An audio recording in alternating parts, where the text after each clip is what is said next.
merci d'être avec nous ca fajar ba tey ñu ngi àndandoo ak yéen ci télévision Futur Média 8h52 mooy doog a jot Alfie ngi ñammi rek j'ai rien compris ñamax gi nga nekkee ci fajar ba tey pour lan la aussi Alfie. bëgg rek Pape mbaa jàmm la. jàmbat bu mat sëkk. xëy rek bëgg lii nga def. wallaay Pape. waaw baax na ñameel foofu yokk espérance de vie. waaw ñameel foofu rek en attendant dañuy dem ci beneen studio bi fekk fa waa G3M Events pour yeewu gym ñu àndandoo ak ñoom léegi nii sama gars yi ñu ngi leen di nuyu.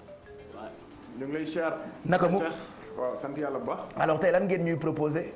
waaw di nuyu Sénégal yëpp di la nuyu Baye Cheikh tey ñu andi leen Taïbo pour c'est le haut du corps. Taïbo séance aérobie la mais mélangée avec les arts martiaux.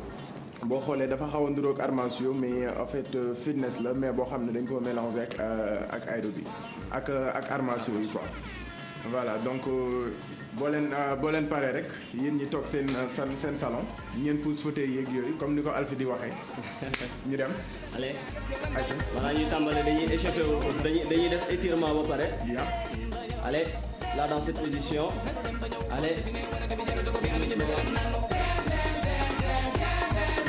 ñu ñëwaat def nii. là dans cette position on tire.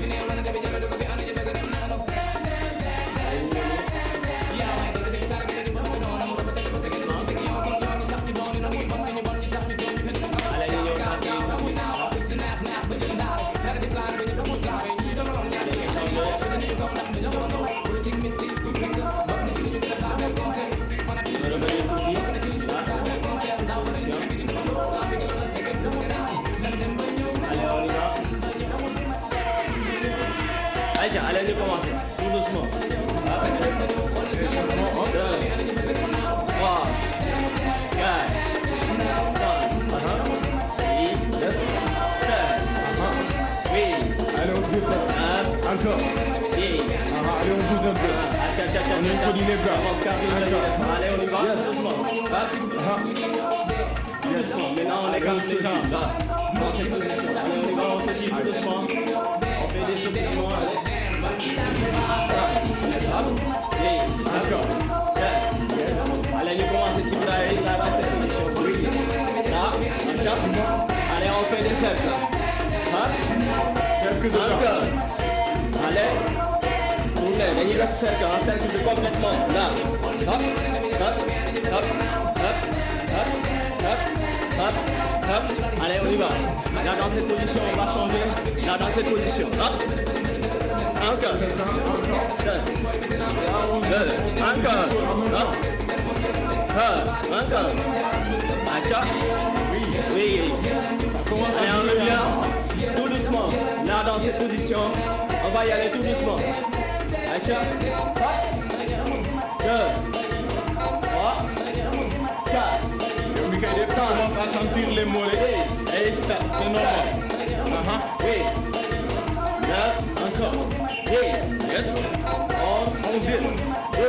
Allez, tu nous lèves. 13, encore. Allez, tu nous lèves. Allez, let's go. Là, on est en train d'alterner les deux. Hop, up, down. Up, down, encore. Up, down, let's go. Up, down, up, down. Yes. Allez, on change.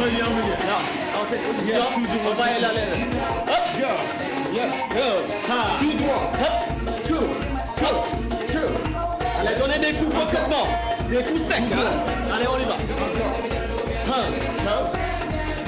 Dans 4. Dans 3. Yes. Dans 2. Dans 1. Allez, tu quand tu souffles. Allez, on y va. Down. Yes. Hop. Hop. Hop. Hop. Hop. And down. And jump. Cardio, là, on touche le cœur, hein. Tout doucement. Encore. Cette fois-ci, on marche.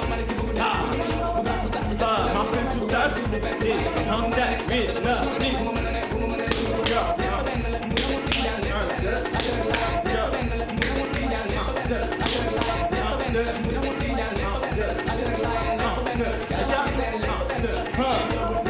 Donnez des petits steps. Encore. Là, on joue des coups. Encore. Encore. Hop.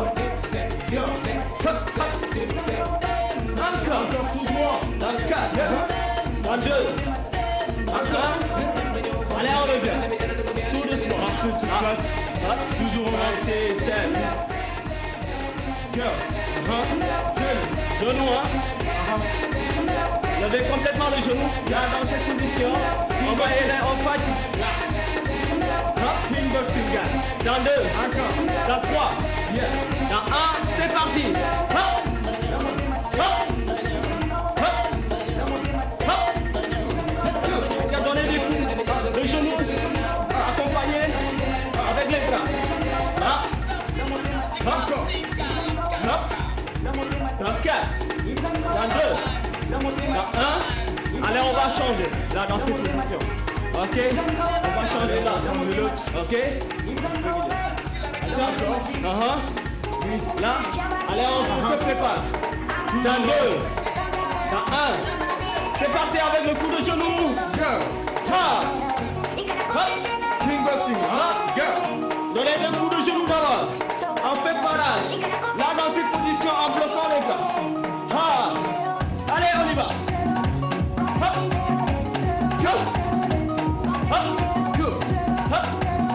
Encore. Encore. Combination. Genou, bras, jambe. Encore. Hop. Hop. Combination bras, jambe. Dans 3. Encore. Dans 1. Et dans 2. Allez, on y va avec coach Ahmed cette fois-ci. C'est bon. Là, dans cette position. On est là. 5. 5, on fait. Tiens. Encore. Allez. 4. 3. 2. Go. Hop. 1. 2. 3. 4. Jambe derrière. Allez, on va essayer. Encore 4. 3. 2. 1. 1. Et 2. Go. Go. Encore. Allez, là, on pousse les épaules. Allez, on y va. Aïe. Oui. Encore. Yes. 4. 3. 2. 1. Go. Hop. Yes. Les hypercutes, hein. 1. Les hypercutes à l'intérieur. Hop. 3. 4. Hop. 5. 6. 7. 8. 9. Go, là. 10. Là. 1. Ça fait les coups de pompe. 2. Les coups. Ouais. 4. 5. 6. 7. Allez. Encore. Allez, là. Yeah. On sort les coups. Hop. Encore. Yes. Allez, on revient 7-4. Là, toujours en serre. Encore. Suivez bien. Suivez bien. On fait 7-4. Latéralement. Maintenant, on va pivoter. Est-ce que ça va tout le monde? 4. 3. 2. On y va.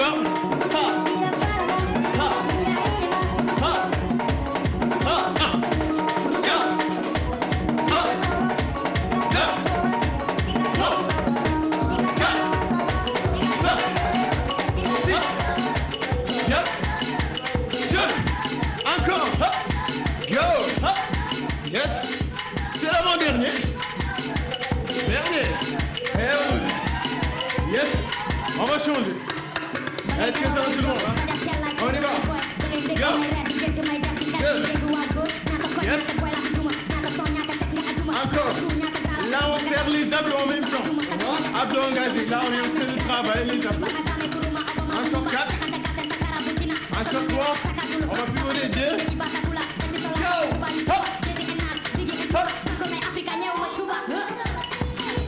Rotation, on est en train de travailler les autres. Encore. Yes. Good. Good. Good. Yes. Encore. Up. Up. 3. 2. 1. Allez, on revient. C'est bon. Allez, on y va pour les étirements. Soufflez encore. Ici. Relâchez complet. Là, on revient. On laisse. Ici. Là, devant. On tire. Bien, ici. C'est bon. Bien, on revient encore. Serrez les jambes. En avant.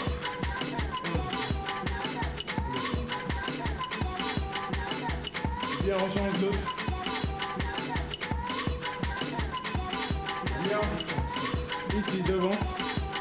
Là, tire. Tire encore. Là, on se passe. On tire. Encore. Vous voulez du ligne de def rek. Yaram yi tàng na. Waaw. Donc, boo xoolee. Cardio lañ def, cardio 100% cardio. C'est bon. Encore. Ouh. C'est bon. Baye Cheikh. waaw. ah gis nga fi ñu génn tey de. waaw mais loolu neex na et puis li ci neex mooy da ngeen di déplacé wu ñu fàttaliwaat ko téléspectateurs yi mën nañ leen fekk fu ne comme yéen tamit mën ngeen leen fekk fu ne. waaw comme ni ñu ko tàmm di waxee rek G3M Events G3M Events ñëpp la. bañ na ko ba yaa ñu tuddee moniteur ambulant coach ambulant. voilà. donc juste rek pour jox nit ñi li ñu soxla. ñi nga xamante ni amuñu opportunité pour def sport. waaw ñu ñëw fekk leen defal leen sport parce que risque maladie dafa bari. dëgg la feebar yi bari na trop. léegi nit ki waratul toog sans mu def sport wóorul. ñàkk def sport wóorul jamono ju ñu toll nii. erreur la. donc nit ki da nga war di def sport. waaw parce que nga mën a éviter feebar yu bari. dëgg la. voilà dëgg la. donc di leen rappeler aussi ne leen dimanche la. gym place bi. dimanche bi ñu fekk ji waa banlieue Guédiawaye yëpp invité Sénégal yëpp. incha allah dimanche bi à 17h. place Malibu. waaw gym plage. jeex na ñu ngi invité ñëpp. voilà merci ñu ngi leen di gërëm bu baax et puis seen numéro de téléphone mu ngi noonu bu fekkee bëgg ngeen contacter coach ambulant yooyu lee ñu déplacé wu ñëw defal leen sport 9h04 wala 5 mooy doog a jot ci télévision Futur Média El Hadj Mbaye Garmi ñu ngi lay nuyu di la ziar bu baax Mbaye. xanaa di bëgg rek Baye Cheikh di leen ziar di leen ndokkeel. di ndokkeel tamit mbokku téléspectateurs yëpp. di ndokkeel tamit sama jarbaat yi nga xam ne ñoom laa bokkal plateau bi. di wax ne daal Baye Cheikh. xam naa yeewu leen daal tubaarkàlla yeewu na ak guus. waaw dafa tooyee tey dëkk bi dafa tooyee waaw tey moom vraiment tey moom xam naa ni. dëkk bi yëpp a tooy. waaw dëkk bi yëpp a tooy. c'est grave ah. oui ah oui. après des fois da ngay am impression ni est-ce que xanaa amuñu ay nu mu tudd fii ndox di jaay. conduite nu tudd xaw ma waaw canalisation xaw ma. benn métti daal laa ci am. nit ñi daal bu tawee rek ñu profité ubbi seen caniveau yi. loolu c'est pas normal. wallaay c'est pas normal te loolu. maladie yi muy mën a jox nit ñi. yow doo ci rendre compte.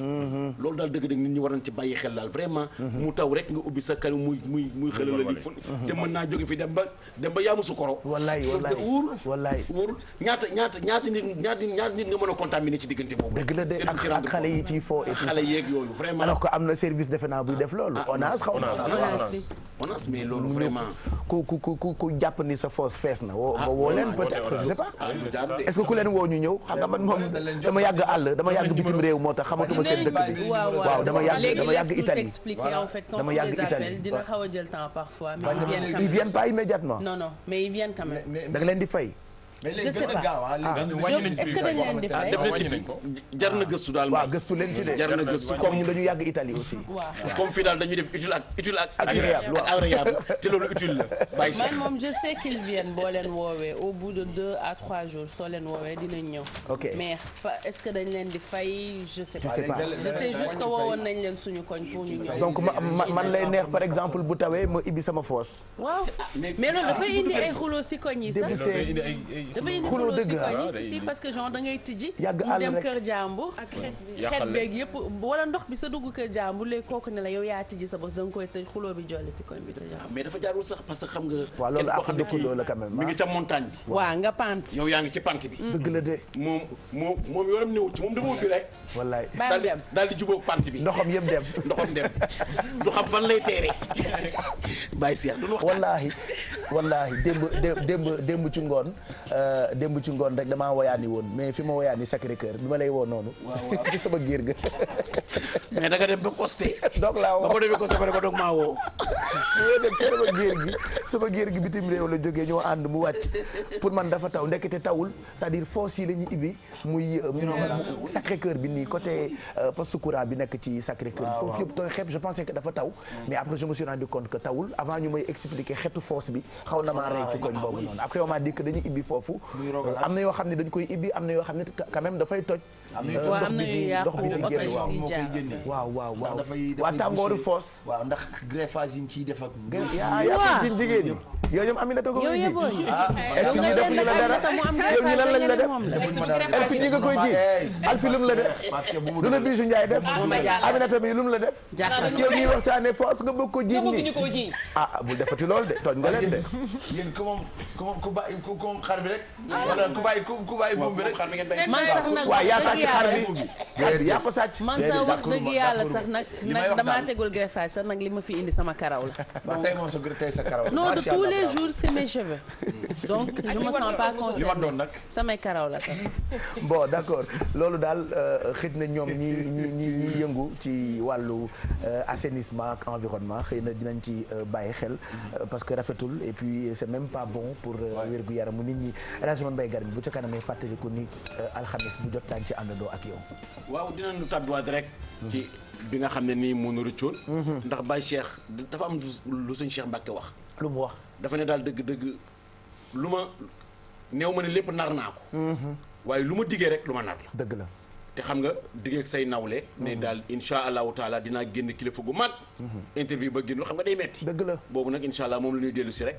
waa ji sax xam naa ne boobu ba léegi déggu ko waaye dina génn tey. waaw kay dina ko fekk donc waxtaan wi nga xam ne seq nañu ko ak borom xam-xam boobule mu doon ñëwaat ci parcours Aljuma Ba dinañu leen ko tegal tey ci fàttaliku nag tey itam dañuy fàttaliku Mariama Ba bindkat la woon moom la ñu tuddee école bu mag boobu nekk de Gorée defe naa Bijou moom ñu génnoon àddina en 17 août. alors 17 août 1981 la woon Pape Cheikh boobu mi ngi amoon 52 ans ndaxte moom 17 août 1929 la juddoon li ñuy jàpp ci moom mooy que nit koo xam ne la dafa teel a ñàkk yaayam du coup maamam moo ko yar ci benn éducation religieuse buñ dee wax en quelque sorte ensuite bi ñuy def recherche yi ci laa xam que papam c'était un ministre de la santé bu premier gouvernement sénégalais à l'époque c'était en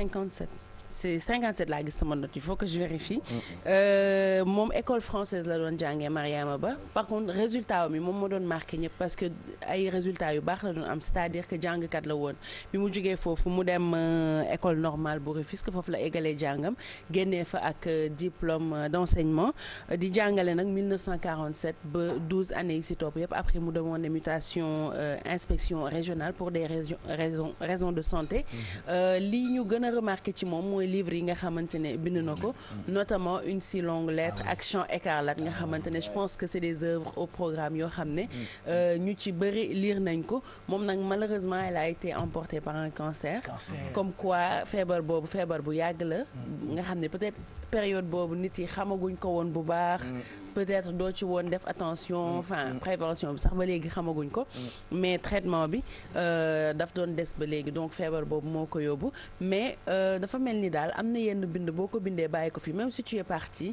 liñ naan les morts ne sont pas morts ça reste parce que ba léegi ñun ñoo ngi koy lire te moom pourtant elle est décédée en 1981 xale yi nga xamante ne juddooguñ woon sax période boobu ñu ngi lire ay œuvres am chaque année dafay bokk ci œuvres yi nga xamante ne œuvre au programme lañ ko boole lañ leen tuddee am na ci benn boo xam ne une si longue lettre def nañ ko sax adaptation au niveau du théâtre ñi nga xamante ne mosuñu ko lire sax foofu la ñu découvrir les livres bi voilà donc Mariama Ba la ñuy fàttaliku mu ngi décédé en 17 août 1981 même ki nekkoon borom këram nekkoon na itam ministre de l'information Obey Diop donc ñu ngi xalaat élèves yi nga xamante ni ñooy jàng ci école bi ñu ko tuddee y a aussi famille am ñi mu jot a jàng Fatou Kandji qui est journaliste journaliste sëtam la parce que yaayu Ndeye Fatou Kandji journaliste Mariama Ba moo ko jur ñi mu jot a jàngal itam nekk ci dëkk bi wala ñi jàngee ci Mariama Ba bëri nañu defe naa fii TFM Astou Mbène est-ce que jàngee wu non Fati Dieng je ne me trompe Fati Dieng Fati moo fa jàngee Mariam Sélikane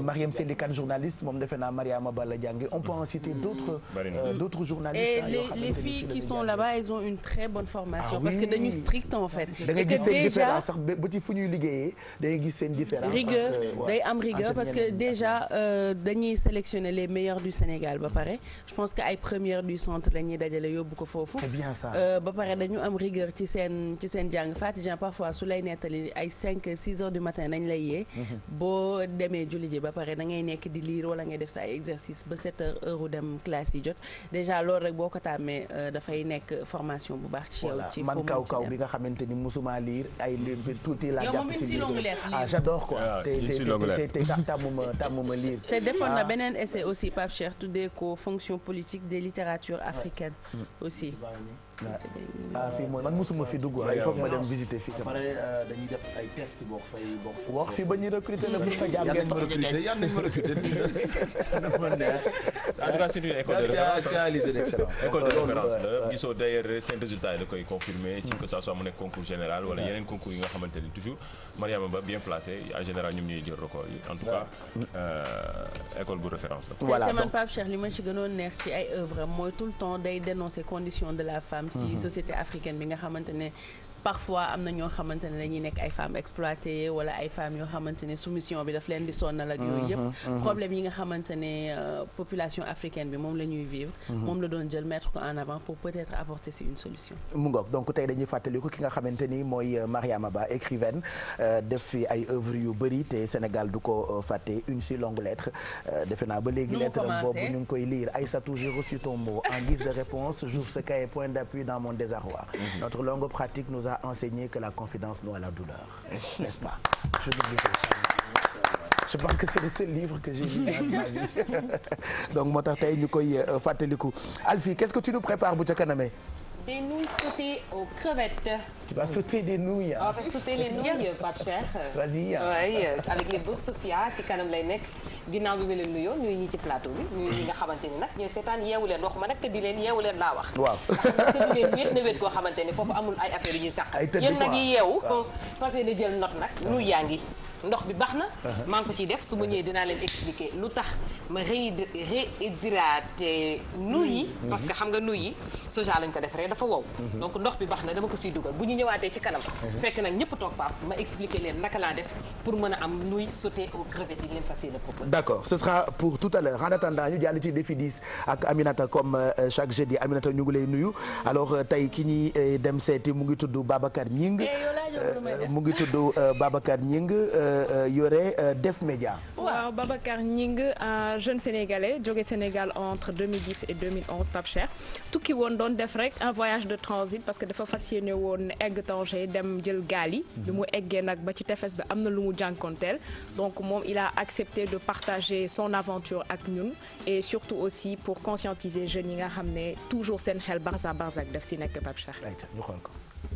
li ma indi Maroc comme jeunes yëpp yi nga xam ne dañuy nekk ci réew ma am ay ambition tukki pour am fa dara ñëw delloo siwaat ko seen réew bon loolu rek moom poussé woon ma tukki ndax nekkoon naa réew ma am ay ambition yoo xam ne jàppoon naa ne mënuma toog bu ma toogee réew ma du ma ko mën a réaliser ma ne naa génn jéem a dem bitim réew jéem fa uti benn ndëgër laay ngir su ma delloo réew ma mën a réaliser sa li nga xam ne moom mooy samay ambition samay projet donc loolu bokkoon na si li te gën a tax ma génn réew ma moo fa génnee itam ñëw fii si réew mi nga xam ne moom mooy Maroc di def comme ni ñu bëri di ko defee c'est-à-dire dem ci fi nga xam ne moom mooy Tanger essayer di jàll ci gaal yi yàlla def loolu sottiwul loolu antuwul ci laa wëññeekoo ñëw ci li nga xam ne ni mooy dëkk bi toog di liggéey. jafe-jafe yi bëri na ndax xam nga dëkk boo fa demee ngay def lu safaanoog la yoon tere dangay nekk si ay jafe-jafe.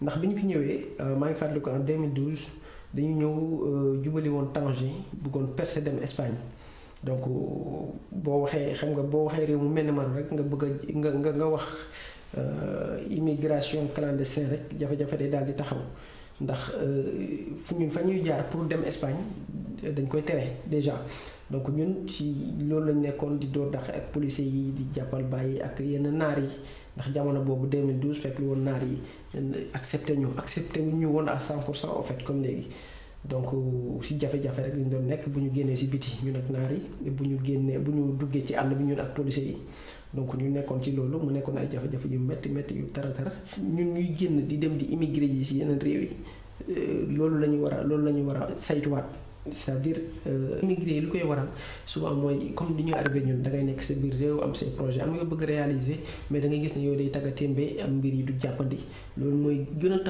a tax jeunesse bi jeunes yi di pousser pour génn réew ma pour mun a dem immigré ji mais dañu war a xam ne jeunes dañu war a xam ne li nga xam ne moom moo amoon bitim réew bu njëkk ak li fa am léegi du benn ndax boo xoolee tey ñun ñi nga xam ne jóge nañ ñi nga xam ne jaar nañ fii dem immigré ji yàlla def ñu jàll Espagne yi jàll Allemagne et tout ça donc ñooñu ba léegi nii dañuy am ay problème ci ay wàllu këyit di am ay problème si wutum xëy di problème man mi di wax ak yow nekk naa fi fay 3 mois boo xam ne Maroc laa nekk di envoyé ay samay xarit yoo xam ne dañuy nekk Espagne ma leen di fayal location fii laa nekk Maroc di liggéey weer bu dee ma fayal leen location foofu ca li nga xam ne moom mooy Espagne donc du niñ ko yaakaare noonu la amee donc man li ma leen di conseiller rek mooy ñu jéem a toog ci seen réew jéem a toog ci seen réew te jéem a liggéey c'est gouvernement bi aussi daf ci am part de responsabilité bu rëy parce que tey say doomu réew war nga créer ay conditions yoo xam ne ni tey war na leen mën a téye ci réew ma pour ñu mën a toog ci réew ma liggéey.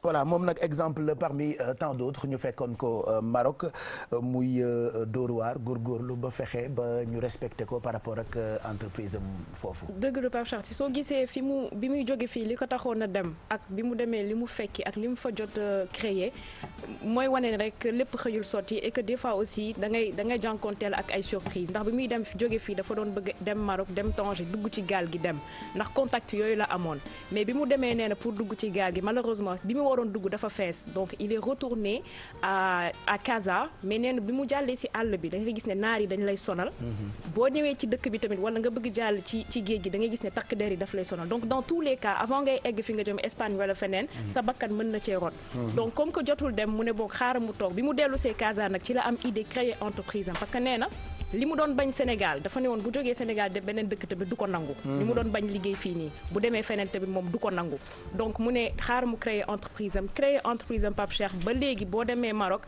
forum international yi am yëpp dañ leen ci woo ñu koy couvrir ils sont 2 donc dañ leen ci woo ñu koy couvrir mu joxe tamit benn idée par rapport à la fuite des cerveaux ak par rapport ak temps yi tamit li ñuy wax ci direction yi ñuy jël ay étrangers di leen ko jox mu ne moom il pense que bu fekkoon ne Sénégalais yi jël nañu les gens qui sont à l'extérieur ubbil leen seen ay buntu parce que am nañ ay compétences au lieu ñuy jël par exemple benn anglais wala benn espagnol di ko jox direction entreprise sénégalaise autant ñu dem jëli ji sénégalais bi nekk à l'extérieur am compétence boobu indi ko fay li ko war comme ça entreprise bi dina fructifier wu du nekk entreprise boo xam ne 2 ans 3 ans dañ koy tëj dem seeti waat leneen mu ñu wax tamit ci ANSD taux de chômage bi mu wax parce qu'en 2015 Pape Cheikh on était à 13% mais en 2017 on est à 22,7% taux de chômage bi en fait dafa yokku te booy seet voilà te booy seet jigéen ñi ñoo ci ëpp 32% de la population jigéen ñi amuñu liggéey alors que 12% góor ñi ngi am liggéey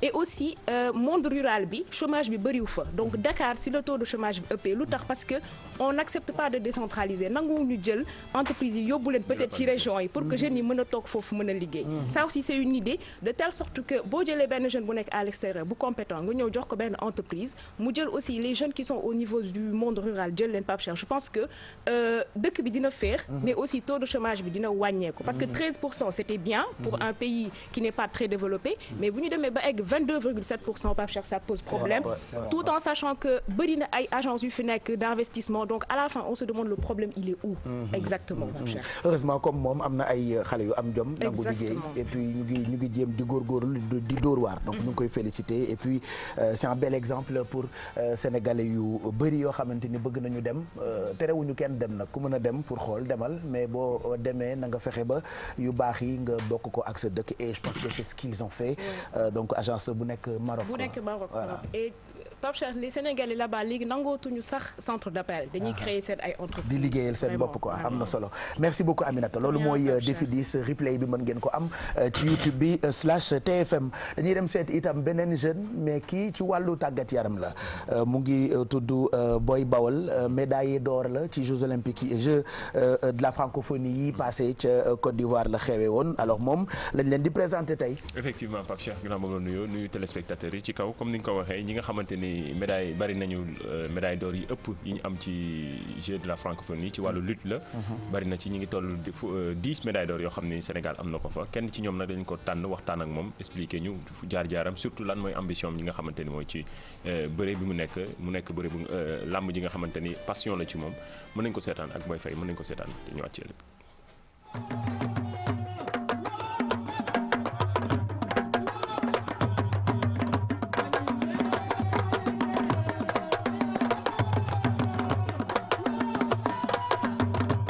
secret réussite bi leen la rek mooy ñu nekk ak entraîneur yu baax ñu entraîné nu avant nuy dem donc bi ñu yeggee foofu tamit bàyyiwunu ñu nekk ci entraînement yi ba tey te ci gars yi tamit nekk ay borom jom boobu bi ñuy dem objectif bi ñu amoon moom mooy que bu ñu demee jël li fa ne lépp te moo jël nañu ko dañ ciy sant yàlla bu baax a baax waaw mooy am nañ 10 médailles mais 10 médailles d'or bon olympique bi am na ba pare mais liggéey traditionnel la traditionnel jigéen ñi am nañu góor ñi am nañu.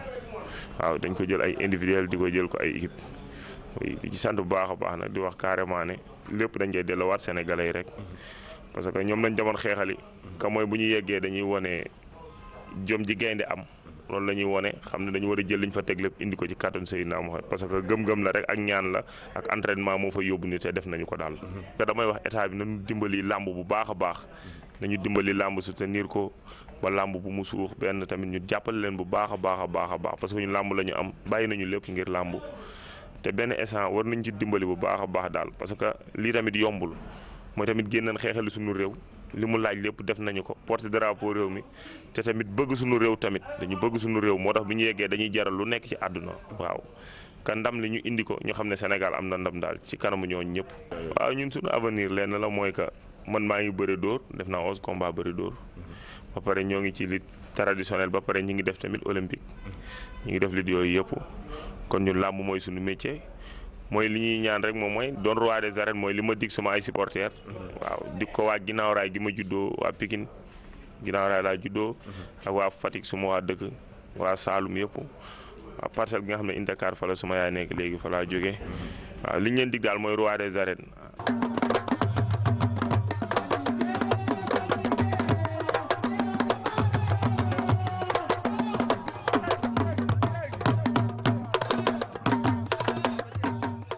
voilà moom bokk na ci sportif yi ñu indil médaille d'or ci Jeux de la francophonie yi passé mu ngi tudd Boy Bawol. Boy Faye.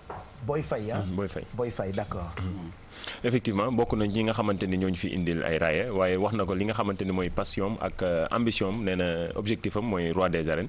pourquoi pas mën na nekk xale la mën na ko mi ngi ci équipe nationale bi donc war na ko mën bien vrai que nee na mi ngi ci lutte traditionnelle bi waaye bëri door bi it am na ci solo am na ci taxawaay bu am solo Pape Cheikh. d'accord donc muy Boy Faye champion ci Jeux de la francophonie yi passé football éliminatoire yu mondial 2018 bi 3e ak 4e journée bi Aliou Cissé publié na liste 26 joueurs yi ci bokk. effectivement mu am ñu nga xamante ni def nañ seen retour. ñëw nañu maanaam xam naa tu as bien travaillé parce que le capitaine est revenu. ah c'est bien Cheikh est de retour. Aliou Cissé bëri na li nga xamante ni mooy 26 joueurs yi fas yéene bokk ci double confrontation bi Sénégal fas yéene am ak Burkina Faso. di le 2 ak le 5 septembre bi mu nekk ñaari adversaire direct mu nag moom comme ni ko Aliou Cissé doon waxee dem ci conférence de presse bi. Burkina dafa nekk adversaire direct donc il faut mu waajal ko bu baax woo na 26 joueurs yi nga xam ne ñu fas yéene ñëw. teewee ci match boobu mën nañ seetaan démb conférence de presse bi Aliou Cissé def. te tugal club bi ñi ngi doog a door champion nag bu yees. fii ci Sénégal moom footballeurs yi ñi ngi ci vacances ñaar fukki gaynde ak juróom-benn Aliou Cissé tabb na leen ngir ñu fas yéene jàkkaarloog Burkina Faso. match yooyee ñeel éliminatoire coupe du monde 2018 ba ñuy amalee ca diwaanu Russie. moom mi tàggat ndaw ñi am yaakaar ne ñaari jongante yooyee dana ko gagné. tey pratiquement 26 jours yu ma jël yëpp xëy na kenn wala ñaari jours ñoo ci am problème yooyu di ci sant yàlla bu baax a baax je pense que dinañu ñëw ci forme bu baax forme mentale ak forme physique. liste bu bees ak i joueurs yu bees Pape Amadou Touré ak kii di Modou Diagne ñoom dal si nañ ci biir équipe bi lañ ci gën di nemmoo ko itam bokk na si dikkaat bu Moussa Konaté ngir gën a yokk dooley attaque bi. li may xaar ci Moussa mooy que mu gën a joxewaat mu gën a fas jom pour justement lu ñuy xaar ci moom ci attaquant mooy dugalay but mu mën ko def.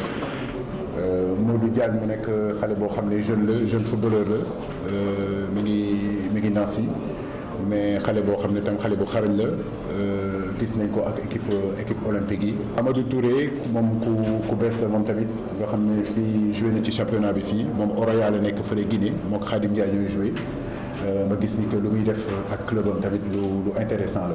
ñaari match yu mënta yem benn yoon moom Aliou Cissé gis ne Burkina Faso moom rek moom mooy seeni adversaire bi gën a dëgër. suñu adversaire direct ci poule bi mooy Burkina Faso après xëy na mën nañ ci teg Afrique du Sud donc yàlla def na nag ñoom la ñuy recevoir mu nekk équipe bu baax mais gëm naa ni que tey Sénégal am na qualité boo xam ne am na ay joueurs yoo xam ne waruñu tiit ci match boobu. Sénégal jël ñetteeli place bi ci ginnaaw Afrique du Sud ak Burkina Faso fas yéene jongante ci ñaari fan ak juróomi fan ci weeru septembre gi ab ndërmellu séntu wuñ ko ci benn yoon baalu ko mooy du am ñaareeli participation ci coupe du monde. mu ngoog maam Fatou Ndoye lañ doon jowaale ci suuf di voilà mu ngoog wasin bees la comme lu ma yëg monsieur voilà donc on la félicitera ci kanam balaa ñuy jeexal émission bi maam Fatou Ndoye Traoré donc mu nekkoon liste bi nga xam ne nii Aliou Cissé fésal na ko jëm ci éliminatoire mondial 2018 et puis Sénégal ak Burkina Faso ñu ngi koy préparé heureusement ba Cheikhou Kouyaté dellu si waat sinon la seen équipe bi bu ngeen amul Cheikhou Kouyaté du baax ci yéen lu leer laa leen wax vous n'avez pas Cheikhou Kouyaté écoute c'est comme si voilà ndox mu tàng noonu rek ngeen di naan sans café ni meew ni suukar lu leer laa leen wax non effectivement suukar mooy meew mooy café sama waa jooju démb laaj nañ ko ki nga xamante ni mooy coach bi ak liste bi Aliou Cissé démb li nga xamante ni mooy coach bi ko posé nañ ko question bi laaj ko lu tax parce que dafa nekkoon ci ay jafe-jafe dafa blessé woon ci fan yi ñu génn mais nee na mi ngi ñëwaat Cheikhou loolu tax mu wóolu ko mu wóolu ko pour mu ñëw ci équipe bi surtout moom dafa baax trop ci groupe bi actuellement surtout ak li nga xamante ne mooy comme que mooy capitaine bi et puis day doog a takk donc nii loolu tax mu wóoluwaat ko loolu lay expliqué mi ngi ne tàkkale dugal discours ki nga xamante ne mooy Cheikhou Kouyaté convaincre na ko donc voilà loolu tax mu wóolu ko mais surtout woo na ñeneen ñu bees Pape Cheikh am na ñeneen ñu bees ci biir équipe bi borom tubaab dina dugal ay bii ba match bi yëngu ñu dem période dugal la bu ngi doog a takk dugal kon da koy mën wala boges meen wala du ngeen ci wax Pape Alioune Ndiaye nag xanaa kenn jëlu ko si mi ngi ci biir kon dinañ am ay bii yu bëri Papa gi doog a takk Cheikhou gi doog a takk Aliou Cissé il est très technique ce gars Aliou Cissé dafa dangereux en fait dafa xool gars yi doog a takk jabar mu dugal leen ci biir wóor na ma ñu dañuy dugal ay bii c'est vrai ay dugalkat la bi yoo xamante ni moo tax mu wóolu gisatu ba Fatou gisatu ba keneen ki du mu tuddati sama xarit bi xale bi liggéey fii rek ku rafet ki sa xarit bi de ci rajo bi te papa du takk ko Nafisa gëj naa leen gis mais bon oui on a confiance en eux ci équipe bi waaw loolu tax mu wóolu la mais am na ñeneen ñu bees am nañu confiance ci Cheikh am na ñeneen dugal rek am na ñeneen ñu bees Pape ñu woo ci biir ñoo xamante ni peut-être dañ leen soxla pour ñu dugal muy Pape Amadou Touré am na jabar muy Pape Amadou Touré bon wóoruma rek ok am na Pape Amadou Touré am na Modou Diagne ak ki nga xamante ni mooy Assane Dioufé ñi nga xam ne actuellement mi ngi def début championnat bu am solo fële ci Saint-Étienne moo tax mu woolu ko pour mu ñëw rejoindre groupe bi surtout dolli doole li nga xamante ni mooy équipe nationale parce que qualification bi nekk na lu am solo surtout Sénégal depuis 2002 la gëj a dem li nga xam ne mooy coupe du monde foo mu nekk match du yomb moo tax mu woolu ñi nga xamante ni mu ñëw jàpp ci bu baax Sénégal Burkina moom narul yomb ci le 2 ak le 5 septembre bi le 2 ak le 5 septembre après dafay Tabaski gàtt voilà juste après Tabaski ko xaa ñoom Cheikhou duñ fi Tabaski wala match bi fii la premier match bi fii la Dakar après ñu doog a dem Burkina d'accord ok donc même bu fekkee Tabaski dina am mais day xat kon dinaa jot yeelu maam comme léegi laa jot ba takku dënn yeelu maam ba ma ne takku dënn pour lan la ma ne ko déet sa jabar sama sët la xam nga ragal loo wax sama sët la yeelu maam laay laaj moom de kenn ci wallaay déedéet. takku dënd wóorul. wóorul kat di dama laaj takku dënd mu ne ma loo laaj ma ne ko déet sa jabar sama sët la. moo tax ngeen di chéri. voilà finalement. merci Mamadou Ndiaye et puis on finit ak koo xamante ni peut-être on parle beaucoup de lui muy Neymar ambassadeur handicap international il paraît. effectivement tabb nañ ko ñu ngi koy tabb rek di jour moom di yàlla na ko jikk waaw di jour Paris Saint-Germain bi 25 ans daf nañ ko ambassadeur handicap international donc loo xamante ni pour mu gën a mën a jàppale ñi nga xamante ni ñoo am ay waylaago loolu tax ñu def ko ambassadeur pour yenn bu amee temps parfois d'habitude bu ñu leen defee ambassadeur yenn amee temps yenn dëkk yi nga xam ni am nañ problème yooyu dañ fay dem visiter leen jox leen ay moyens jàppale leen bu baax pour tout surtout ñi nga xam ne ñoo am ay laago ñu am ay moyens yi nga xam moom la ñuy faju voilà donc Neymar ambassadeur handicap international di tabbaguñ ko tabb et c'est cool. rafetlu na ko trop dafa baax nee na rafetlu na ko trop surtout moom dëkk bi mu jógee di Brésil nee na bari na ñi nga xamante dañ fa am ay laago looloo tax looloo waral moom tamit mu am toujours satisfaction pour nekk li nga xamante ne mooy ambassadeur handicap international. merci Mamadou Ndiaye ñu ngi lay gërëm bu baax 9h32 mooy doog a jot bu leen fàttali ñu ngi leen di xaar ci téléphone bi dañuy may yoo xam ne ni baax na pour tabaski bi ay piis mën nañ cee teg xaru tabaski itam 80 ay piis yu riis merci bien dit ay piis yu riis mën nañ cee teg xaru tabaski 88 628 22 22 ak yeneen numéro téléphone yi affiché wu ci suufu écran bi dañuy waxtaane wàllu science ak Bijou si wàllu invention ak protection xam nga nit bu inventé daraam li gën mooy mu am protection boobu nag am na ñoo xamee ni jot nañu tase ak ñoom ñu jéem ñu expliquer naka la ñuy protéger invention wu jàmbur surtout ci wàllu science. ñooñu Pape Cheikh waa ASPIT la nekk agence sénégalaise pour la propriété industrielle et de l'innovation ñu waxtaan ak seen chargé de communication muy Katim Gueye mu ñuy expliquer protection wu invention parce que man dama ko doon wax li ngay wax ni est-ce que du waa SODAV ñoo koy def mu ne ma non SODAV propriété intellectuelle la ñuy protéger c'est-à-dire bu dee da nga nekk ci wàllu bind wala ci wàllu woy wala ci wàllu ngay def ay émission loo mun ci bind daal nee na foofu nga koy dem yóbbu protéger ko mais boo inventé dara muy par exemple benn garab bu am lu muy faj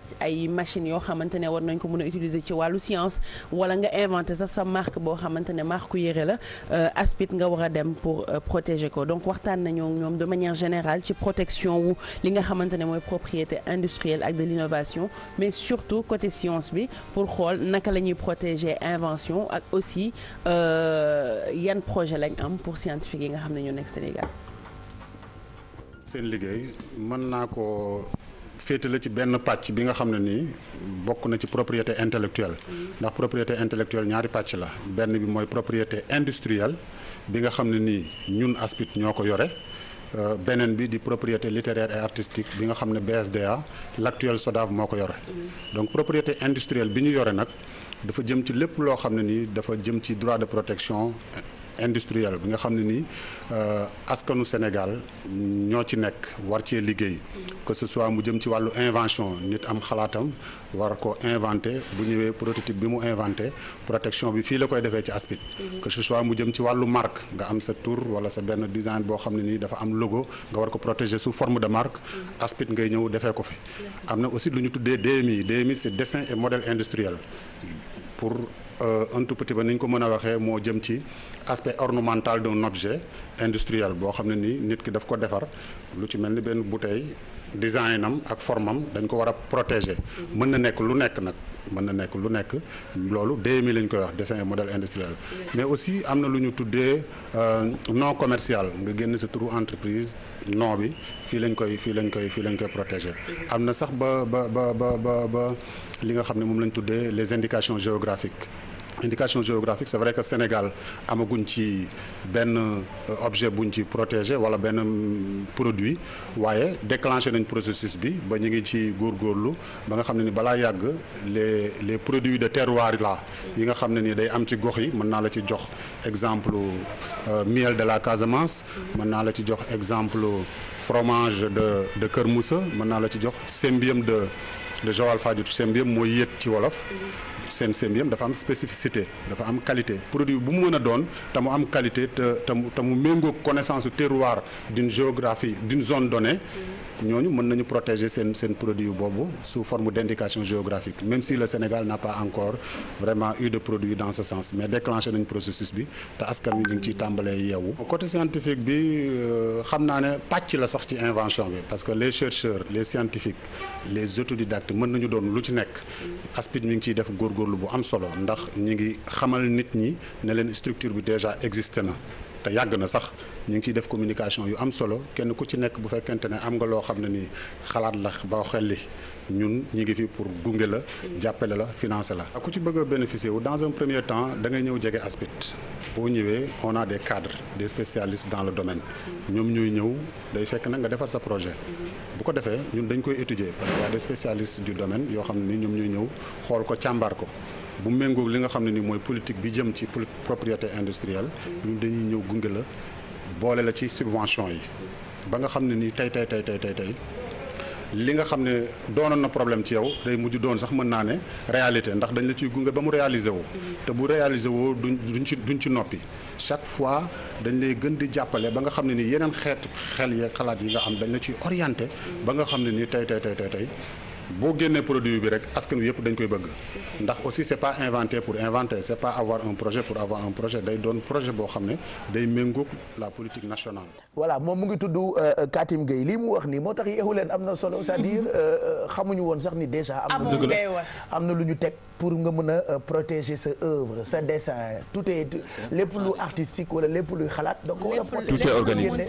Sénégal dafa bëri ay talent. c'est clair lépp loo mënta inventé muy ci domaine scientifique bi nga xamante ne man moo ma intéressé woon bi ma fay dem et pourtant jëlee naa fa yeneen wala ci beneen domaine bu mu munti nekk lépp loo munti inventé am nga droit dem seeti leen ñoom ñu wan la naka ngay def pour protéger ko et surtout ce qui est plus important mooy que même boo ko protéger ba pare su fekkee dafa am ay projets yoo xamante ne ci domaine boobu la jëm mun nañ la ci dugal pour permettre la nga gën a développer li nga xamante ne moom ngay def Alfi mi ngi laaj fan lañ nekk ñi ngi ci VDN bi en face cimetière Saint-Lazare juste ginnaaw seen jën noonu foofu lañ nekk voilà donc ku bëgg mun nga dem ubbi nañ seen porte pour ñëpp man dama foogoon sax ça va être difficile que nga jóg dem foofu pour protéger dara mais il m'a dit simplement que da ngay ñëw indi li ngay protéger ne lii laa defar dama ko bëgg a protéger parfois tam nit ci def amalgame entre ñoom ak SODAV du ñu xam fan la ñuy dem mais même bu fekkee da nga juum ñoom dinañ la diriger pour nga dem ci beneen société bi voilà c'est très important droit intellectuel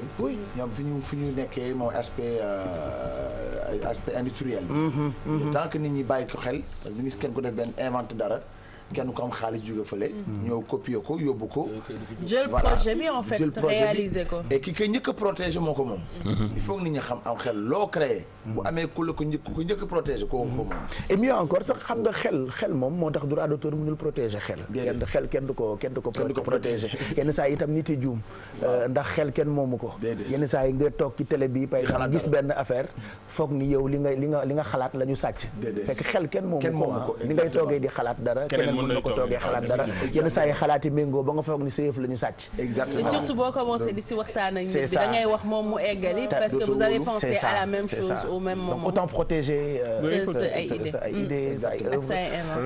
nee na pour ñu ñëw nag protéger la marque yeewu leen pour plus tard ñu mun ci defar suñu ay t-shirt yeewu leen des tasses yeewu leen et tout ça commercialiser ko balaa keneen di ko protéger ñuy dem après di naan ko moom daal waaw di ko kaas.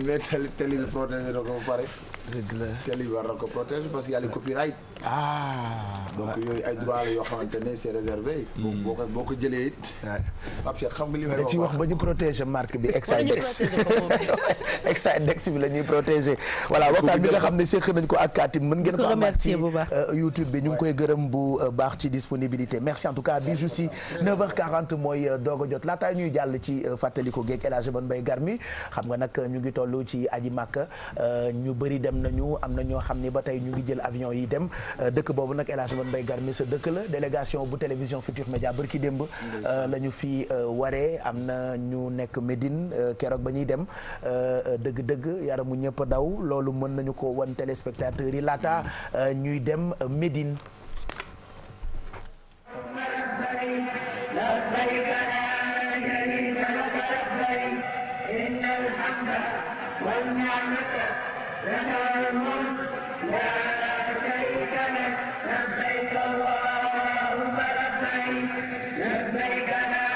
Pape Cheikh maa ngi lay nuyu baax di la ziar waa ñi nga bokkal plateau bi yëpp di leen ziar di wax ni yàlla barke leen lépp luñ tam cay tuyaab yal nañ ko bokk ak waa Sénégal yal nañ ko bokk ak waa réew mi yëpp. fa tabarakallahu mbokku Sénégal ñun ginnaaw ba ñu jógee Sénégal ci le 16 bi incha allahu taala egsi fii ci dëkk bi ñuy wax Dubaï pour def fi ay waxtu yooyu nag dañuy toog ci aéroport bi. dallu tuuti xalaat suñu vol pour mën a dem ci dëkk bu tedd ba te mooy Madinatul Munawwara escale bi nag moom ñun ñoo ko taamu di ko def at bu nekk tabarakallahu ndax yàlla dogal na moo gën a féex te moo gën a xaw a dalal ni tuuti tabarakallahu am na ñeen groupe boo xamante ne ñoom dañuy continuer direct ba Madinatul Munawwara Madinatul Munawwara dëkk bu tedd ba bi nga xam ne moom la yonent bi alayhi salaatu wa salaam gaa yi daan ko talaa al badru alayna min saniyaatil wadaa kon wajaba shukru alayna kon tabarakallahu ñu ngi waaj dëkk boobu suñu xëy lépp ñu ngi préparé pour dem fa yàlla mottali ko jàmm incha allah waa Sénégal ñu ngi waaj loolu incha allah.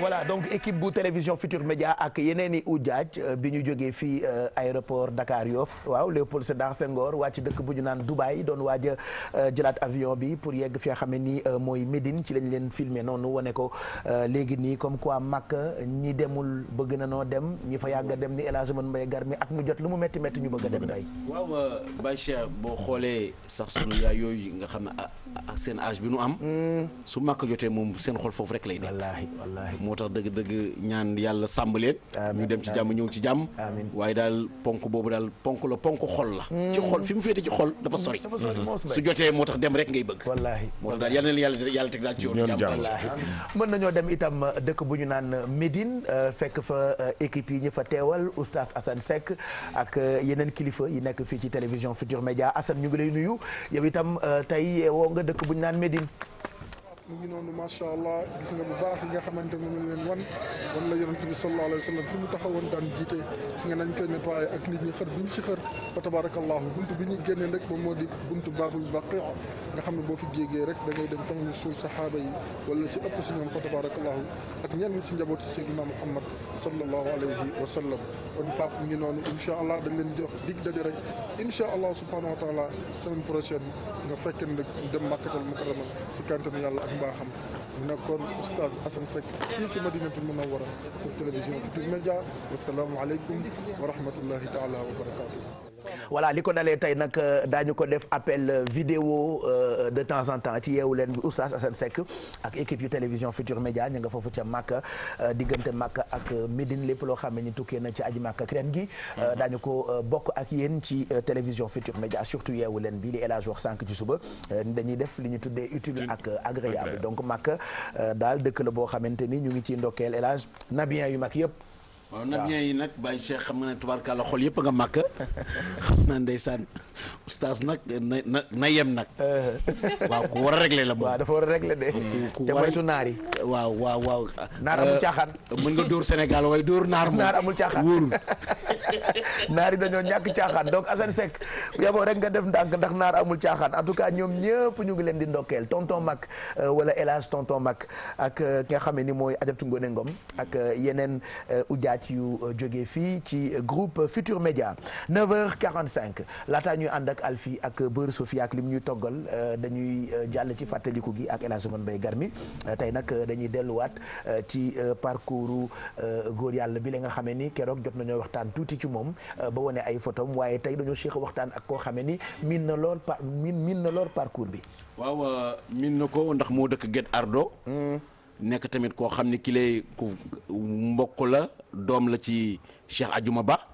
kooku nag boobu interview rek dañ ci tàbbi directement ndax commentaire bi defe naa defoon nañ ko bàyyi Cheikh. na biir waaw mu biir.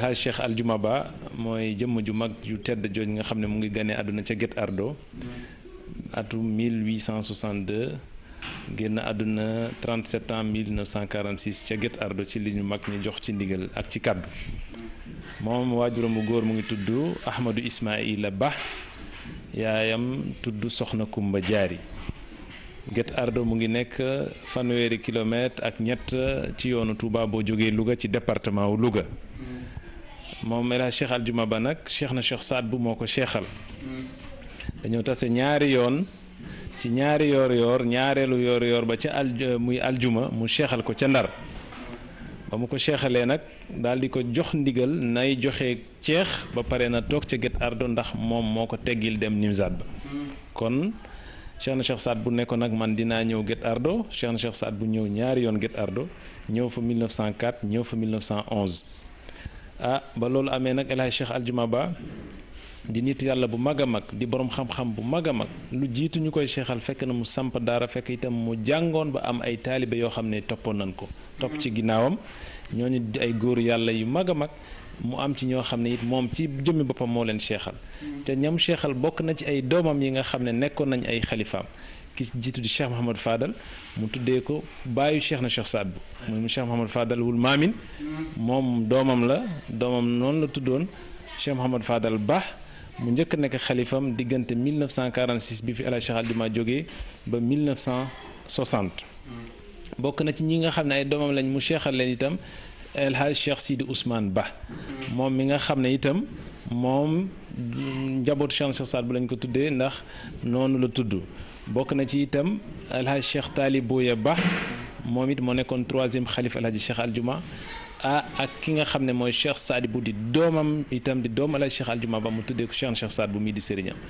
ak ñeneen ñoom Cheikh Sidaati ñoom xalifu général ñëpp ñi nekkoon Guet Ardo ñoom ay doomam la waaye dafa jël tur yi tuddee ko njaboot Cheikh Saad te moom Cheikh Aljuma samp na juma ci Guet Ardo 1922 ñu inauguré ko 1926 mu dem Makka ñaari yoon dem na Makka 1920 dellu Makka 1937 mu ñaari dem Makka yoo xam ne dem na ko Makka comme li ma la wax defar juma defar daara bu mag a mag def fa majlis bu mag a mag Guet Ardo di dëkku diine di dëkk boo xam ne bii El Hadj Cheikh Aljuma li mu jiitaloon mooy defar ndax jamono ji muy feeñ jamono moom El Hadj Cheikh Aljuma jamono jooju l'islam dafa tumuranke woon bu baax a baax ci diiwaan yooyu wante El Hadj Cheikh Aljuma li ñu xalif bi wax nee na moom yemul woon rek ci di seexalaate déedéet da doon jàpp nit koo xam ne ki diine nekku ci woon mu tuubloo ko def ko ab jullit soppi tur bi jàngal ko alxuraan def ko waliyu seexal ko yeewi ko mu woote ñu daal di koy topp kon loolu El Hadj Cheikh Aljuma doon def El Hadj Cheikh Aljuma nag amalante woon na ak mag réew mi amalante woon na ak ñi nga xam ne ñooy kilifa réew mi itam màkk gi itam nee naa la dem na ñaari yoon waaye màkk gi li ci gën a yéeme mooy daf ko tënk ci ab xasida bu mu tuddee daxal nal Mamboura moom muy xasida boo xam ne bi bu am solo la boo xam ne bi woy na péripéties yi maanaam fi mu jaaroon yépp bi muy dem Màkka moom El Hadj Cheikh Aljuma tënk na ko ci xasida boobu ñu tuddee ko daxal naa woyoon na itam bu ñu wax salaatu rabbi maa shifaay waaye bu ñu weesoo ñaari xasida yoo nga xam ne wax naa ko am na ak yeneen yoo xam ne tudduma ko am na ñoo xam ne itam ñoom ñoo tudd woy El Hadj Cheikh Aljuma am nañ ko ci pulaar am nañ ko gila moƴƴo garduɗo faabe faabo yimɓe fof o paabiɗo fulɓe lawɓe fof muy koo xam ne kii muy sang bu mag a mag bu ko taalibeem Cheikh Bassirou Boomel woyoon mu naan kaan yow mi ku la dégg xam ne yaa gën ku la gis xam ne yaa gën ku jébbalu ci yow moom mbiram sotti na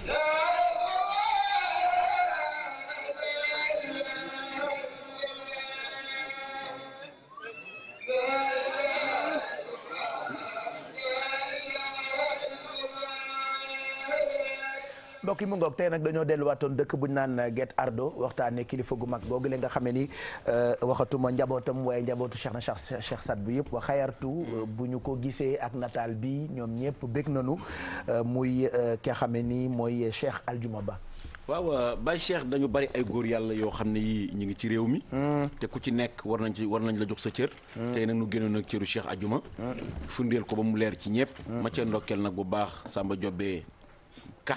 maa ngi ko ndokkeel di ndokkeel sam Sidi Sow moom tamit nag xale la boo xam ne xale bu ndaw la waaye daal xam naa daal fonk na dëkkam xale bu baax la boo xam ne bii lépp loo xam ne lii nekk na ci Guet Ardo xale boobu du doole du wërsëg du dara waaye dina ci dox lu mu ci mën mu di ko def maa ngi cee ndokkeel nag xalifa bi ak képp koo xam ne kii sëtu nga ji ci Cheikh Adjuma Ba rawatina libaas tam maa ngi ko ciy ndokkeel lu bare ba di wax ne daal dëgg-dëgg fu góor yàlla ne ñaanal daal yàlla génne ko firndeel ko wan ne doomu aadama yi daal góor yàlla mi ngi fii daal moo tax sa taxawaay am ci télévision Futurs Médias fu góor yàlla ne wala kilifa rek yaa ngi ñu koy wan defe naa tey ñi xamul woon Cheikh Adjuma Ba mi jaar nañu fa xam ko ñeneen itam xam ni réew mi dañoo bëri ay kilifa Sénégal dafa bëri ay modèle dañoo bëri ay modèle ak ay jàmbaar ay nit yoo xamante ni seen i jaar-jaar daal buñ la ko nettalee rek nga am fierté ñu ngi la ciy gërëm bu baax El Hadj Mbaye Garmi on va retrouver dans quelques minutes Exidex pour waxtaanee benn woykat bu nekk Amérique ce sera pour tout à l'heure Tira la tudd voilà Tira di sénégalaise bu nekk foofu États-Unis tout à l'heure na leen ko woon on la retrouve donc bu ca kanamee tuuti elle a beaucoup de talent en attendant Alfie ay nuy nga indi da nga leen di sauté waaye loo koy sauté beurre Sofia ñu xool aywa ayca Sofia beurre bi ci vitamine yu bëri yi moom ngay sauté sa ay nouilles. dëgg la Pape mais on va pas sauter les nouilles mais on va faire sauter les nouilles. On va faire sauter les nouilles. Oui, on va faire sauter les nouilles. parce qu'on m'a dit que togg bi mu ngi tudd nouilles sautées. Nouilles sautées aux crevettes. Mais boo nee nouilles sautées aux crevettes man su may wax dama naan je vais faire sauter les nouilles. Oui, on va faire sauter les nouilles. Allez, fais sauter. aywa waaw mi ngi ko Pape ci poêle bu tàng bi nga xamante ne teg naa ko ci suba muy sens ma daal di jël nag lépp loo xamante ni mooy découpe ndax xam nga waañ bi léeg-léeg ñu laaj la sax nag may mën a tegee ay perruque defar ay ongle bëgg togg ci waañ bi mën naa nekk de waañ moom mën nga cee nekk te doo takk ay bavette ak ay tablier ak toge yooyu yëpp parce que tamit lu nekk technique la ba Pape di def li nga xamante ni moom mooy yeneen rubrique yi boobu def nañu sunu ay découpe daggat xolli découpé raxas yooyu yëpp nga xamante ni du ngeen koy di mën a gis mais fii lañ koy defee lépp ci biir plateau bi bu dee coriandre bi muy persil chinois bi daggat nañ ko raxas ko ci suba daal di koy fejet champignon noir bi moom it daggat nañ ko biñ ci defaatee ndox ba pare crevette bi soble bi laaj bi courgette bi ak li nga xamante ni moom mooy carotte bi parce que tamit légumes yi du ñuy fàtte benn yoon que ni minéraux ak vitamines yi nga xamante ni moom la suñu yaram soxla li nga xamante ni moom mooy fruits ak légumes yi ñoo ñu koy jox ba tax na suñuy togg foog mu am si sax bu dee néew ñaar wala ñett ci suñu ay recettes bu dee nag nouilles sautées aux crevettes yi nga xamante ni moom la ñu annoncé damay tàmbalee ci crevettes yi ni ma ko def mooy que dama ko daggat ma yëkkati planche bi daal di avancé li nga xamante ni moom mooy planche bi ci biir casserole bi poêle bi daal di ko ciy def bu ma ko ci defee nag dama ciy defaale li nga xamante ni moom mooy kaani roussi bi nga xamante ni daggataa leen naa ko moom tam dafay ñëw fekk si li nga xamante ni moom mooy crevette jël tuuti dawlin def ci biir donc ci suba bi ñuy présenté li nga xamante ni moom mooy recette bi gis ngeen ni dañu jël li nga xamante ni moom mooy li nga xamante ni moom mooy nouilles yi di vermicelle chinoise yi daal di koy def ci ndox bu tàng loolu nag li ñu koy permettre li tax ñu koy def mooy que vermicelle yu wow yi il faut que ñu mayaat ko ndox pour mu mën a ramolliru pour ñu mën ko consommer donc moo tax ci suba dama teg ndox ba mu baax ma fay gaz bi donc soo fayee gaz bi nag daal di jël li nga xamante ni moom mooy vermicelle bi def ko ci biir soo ko defee ci biir bàyyi ko 30 secondes daal di koy génne nag boo ko seppee ci ndox bi def ci sa tuuti beurre Sofia parce que loolu tam li may permettre mooy que sa vermicelle yi du collé benn yoon laataa ñu koy jëlaat di ko toggaat leneen li nga xamante ni itam def naa ko mooy que carottes yi ak courgettes yi moom it dama leen sauté ci suba parce que moom tamit gain de temps la ñuy may mu ramolliru moo tax gis nga ni 1 jàpp 2 minutes rek lañ ko jël def ko ci poêle bi daal di koy tiital tuuti parce que tamit loolu dinañu permettre su fekkee dañu bëgg ay recettes yu gaaw mu may ñu temps boo xamante ni duñu yàgg benn yoon ci waañ bi crevettes yi chaque fois ma wax leen ni 2 jàpp 3 minutes doy na pour ñu mën a am cuisson bi nga xamante ni moom la ñuy laaj léegi nag soble bi ak laaj bi moment bi la ñuy dugg si daal di fekk li nga xamante ni moom mooy crevette bi ci poêle bi pour mën a andi li nga xamante ni moom mooy cuisson bi biñ ko laaj donc soble bi moom it ñu daggat ko en lamelle carotte bi tamit ak courgette bi dañ koy dagg de telle sorte que buñ ko yàqee dafay xaw a méngoo ak li nga xamante ni moom mooy nouilles yi sauce soja sauce huître wala sauce ñokman nga xamante ni xeetu sauce yooyu bokk na ci cuisine asiatique muy andi goût bu neex ci sunu ay togg moom duñ ko fàtte benn yoon poobar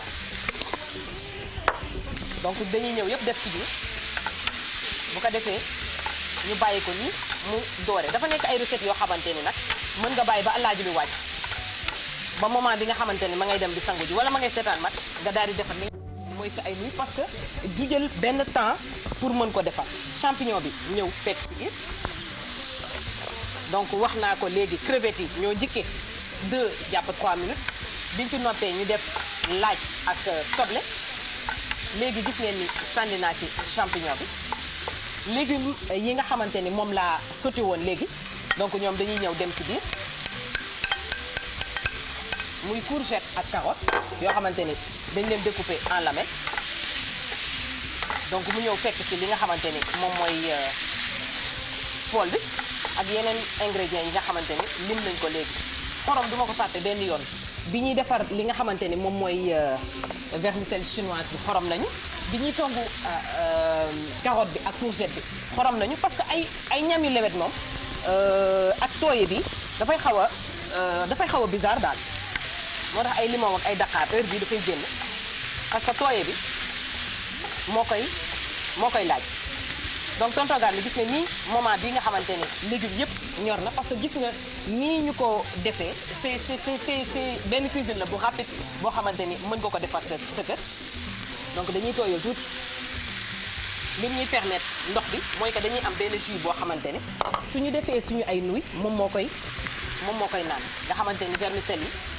du wow benn yoon donc appellation des nouilles sautées aux crevettes mi ngi nii nag di soog a ñëw nga xamante ni nouilles yi dañuy dugg ci nii nag may defee nouilles yi pap nuyu waale ci may mën a ñaam yi nga xamante ni ay xeetu bagage yu baax la ma andi notamment pince bi nga xamante ni doo sonn benn yoon ma nga jógee ba Arabie Saoudite madame Diallo donc andi xeetu bagage yi donc ñu def si nouilles yi nga xamante ni wax naa leen léegi nu ñu def ba am texture bi nga xamante ni moom la ñu am nii ci saladier bi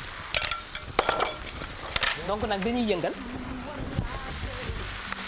ba nga xamante ni mélange bi yépp day jaxasoo nouille bi yépp naan ndox bi crevette bi ñor na carotte yi ñor na courgette yi tamit ñor nañu soble bi kenn waxaale woo ko ak laaj bi leneen li nga xamante ni moom laay terminer avant may yàq mooy persil chinois bi nga xamante ni nee naa leen herbe aromatique yi toujours ñoom à la fin la ñuy dugg pour garder seen fraîcheur parce que kenn waru leen togg ñu andi touche boobu nga xamante ni mooy neexal li nga xamante ni moom mooy recette bi andi ci benn parfum boo xamante ni kenn dootu la ko waxaat Pape nag laataa may tëj xam nga ni les beurre Sofia buñ ko ubbeewul tëjee ko muy margarine yi nga xamante ni c'est enrichi en produits laitiers ba noppi c'est riche en vitamine A et E andil ñu tey ay nouilles sautées aux crevettes ku nekk mën ko reprendre sa kër parce que tooy na tey daal dem marché xam nga jënd say nouilles dëkk bi dafa tooy daal dëkk bi dafa guus tey waaw dafa guus guusee waaw ñaari cin dëgg la de wala c'est bon ndeysaan nouilles gi mën naan ñaari jën tey dafa bëgg a jë waaw tey bis bi dafa bëgg a jë c'est vrai ndeysaan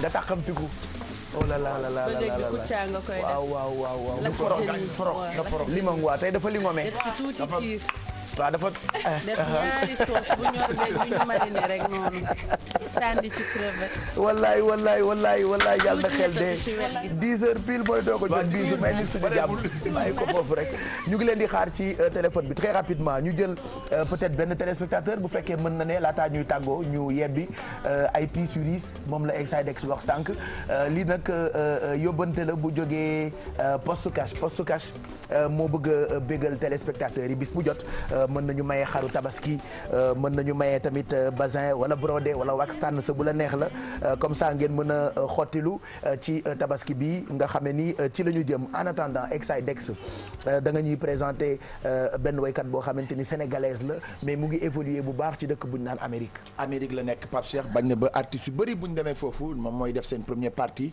rawatina artistes sénégalais je pense que ne amoon na benn concert boo xamante ni Youssou ko doon def foofu moom bokk na ci ñu choisiroon ñu def ci première partie et puis mooy benn artiste sénégalaise bu joué ci Fesman bi ñaari yoon biñ ko organisé tellement qu'elle a du talent cette fois-ci nag dafa génn feneen d'habitude ci style bi ñu ko xamee donc bi ñu ko xamee nag quasiment boo ko xoolee style bi ñu doon def mooy style R&B bi tout ça ci la nekk ba léegi mais dafa changé wayin parce que dafa ne ex léegi je pense que il faut que ma jéem a way comme Sénégal il faut que ma way comme nit ñi di dégg tuuti rek benn air boo xamante ne ça rappelle le Sénégal parce que c'est vrai que ne yàgg na États-Unis mais bii naa jéem a xool daal benn air boo xamante ne peut-être que Sénégalais dinañ ci gis seen bopp donc mu am nag ay yenn scènes yoo xamante ne da ko tourné États-Unis am ci yoo xamante ne da ci jël tuuti fii donc ñu seetaan vidéo bi juste après on revient. New York et puis dafa bëgg Sénégal ay vidéo aussi day dox bu baax même sur YouTube ah. absolument Pape Cheikh parce que li ko waral rek moom mooy nekk bitim réew terewul ngay def lu méngoog sa réew. c'est vrai que ne da ngay adapté contexte bi parce que boo nekk bitim réew y a une certaine qualité bu la yenn télé yi di imposer pour nga mën ko tourner pour sa vidéo di fa jàll donc da ngay gis ne dafay laaj xaalis bu bari mais lépp rek da koy tegaat ci loxo li mu yàgg di def bi mu demee moom mooy Sénégal daal wax Bijou fii la yëfi fii la Bijou. maa ngi ci clip bi ba léegi. rafet na au tableau clip bi lay seetaan donc voilà et loolu je pense que ne Tira tey bokk na ci sénégalaise yi nga xamante ne tey ci relève lañu surtout sur le plan international li muy faral di wax bés bu nekk talent bi ma am xëj na su ma doon gën a neex mooy mu ñibbi ci Sénégal daal di ko fi def vraiment quoi mais liñ naan dafa dem foofu liggéey xëj na moo ko fa téye mais xelam du jug ci Sénégal donc mu defal ñu vidéo bu bees bi li nga xamante ne moo tudd You maanaam yow ok noonu la ko tuddee on lui souhaite bonne chance ñu bëgg a waxtaane bu weesoo moom ki nga xam ne ni mooy Doudou Ndiaye Coumba Rose voilà doomam moo ñu seet si tey pour hommage bi nga xamante ni ñoo ngi ko koy waaj a rendre di ko amal samedi bi 19 août ca place du souvenir ce sera à partir de 18h ñu waxtaane ko tey ci partie bi la El Hadj Mbaye Garmi mais d'abord nañu xool image yoo xamante ni dafay tax ñu fàttaliku ko moom El Hadj Doudou Ndiaye Coumba Rose.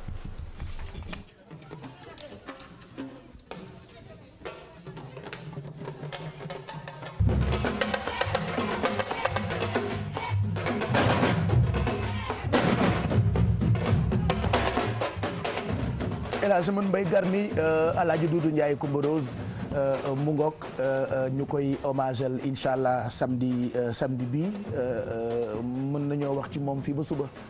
billaay du jeex Baye Cheikh. ndaanaan daal ndeke du dee. déedéet. day tukki. te Doudou Ndiaye Coumba Rose Baye Cheikh soo ne ko jàkk rek da ngay xam ne daal dëgg-dëgg ci ñi siggil Sénégal. jëmm ji ci la bokk. Baye Cheikh dëgg-dëgg gaucher bi law la cat. wallaay.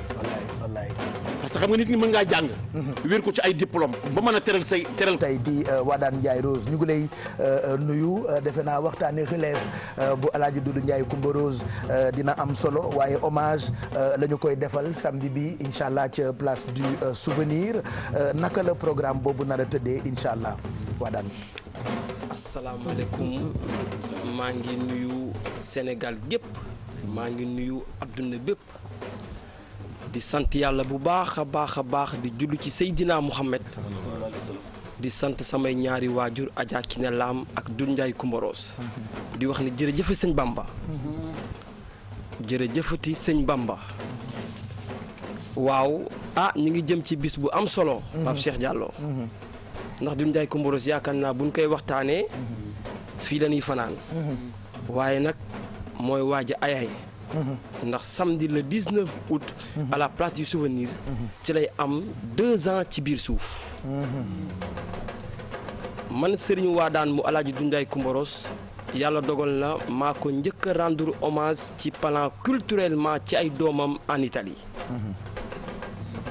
yàlla dogalaat deuxième année bi mu fekk ma Sénégal yàlla defaat ko ci samay loxo ba léegi rek yàlla la suñu njabootu du Ndiaye Rose sépp nga muy déglu cuuna jot naa ko Tafa jot naa ko Alaaji Biram Ndiaye jot naa ko yàlla moo dogalaat ni deuxième hommage am ci biir Sénégal fii ci sama loxo yi lay amee yàlla moo ko dogal waaw ñuy wàcc nag bis bu am solo Pape Cheikh. bis bi nu mu nar a demee ndax defe naa hommage culturel lay nekk à partir de 18h place du souvenir lan ngeen fa nar a def pour ñi nga xamante ni ñoo nar a ñëw fekkee hommage boobu leen. dëgg la waaye comme que daf ñoo digtal ñun ay doomam. ne buñ ko bu génnee àdduna maanaam toujours rek nañ koy defal hommage bi mooy dañuy préparer. ñaan yi nga xam ni moo am solo ak wàcce kaamil yi ci suba si. parce que moom loolu la ñu digal. buñ ko defee ba pare nag man maa jël initiative man Wadane Ndiaye Coumba Rose daal di koy rendre hommage plan culturellement musul am Sénégal mu ngi soog a am. maanaam spectacle bu am solo place du souvenir. lay amee waaw. donc mbir mi ci wàllu programme naka lay tëddee samedi bi bu soobee yàlla parce que nee nga léegi 18h lay commencé. waaw donc nan lan lañ cay def. dinañu def exposé. dinañu waxtaanee góor gi. naka la mbir mi waaw dina am ay exactement dina am ay exposé. parce que ay photos la ñuy rangale partout foofu ci place du souvenir bi. c'est bien ça. am na tamit benn musée bu fa nekk boo xam ni. diggante Doudou Ndiaye Rose la ak Majorette. mi ngi foofu. kilifa yi bu ñu ñëwee. moom la ñuy ñëw visiter ba pare. am na nag bon am yeneen musiciens yoo xam ni dañuy jàll ak yooyu. waaye am na spectacle bu am solo boo xam ni man waa daal maa koy def avec la famille. yéen ñëppay def spectacle bi. tëgg ak yooyu noonu. waaw ñun ñëppay tëgg def loolu. waaw waaye ndax li góor gi mënoon nit mënati na ko. waaw Baye Cheikh. na jóg tàggu mbaar rek. waaw kam man de fekke naa ko. waaw na jóg tàggu mbaar. ana galen gi ñëw na. ñëw na waaw. Aïcha kon won ñu góor gi ndax mën nga la mu mënoon. donc hommage am samedi bii la ca place du souvenir à partir de 18h ñun ñëpp ñu joxante fa rendez-vous kenn ci ay doomam ñëw seet si ñu mosal ñu aslëf rek en attendant hommage bi samedi dëgg la taxawaay bi taxawaayu papaam la. waaw.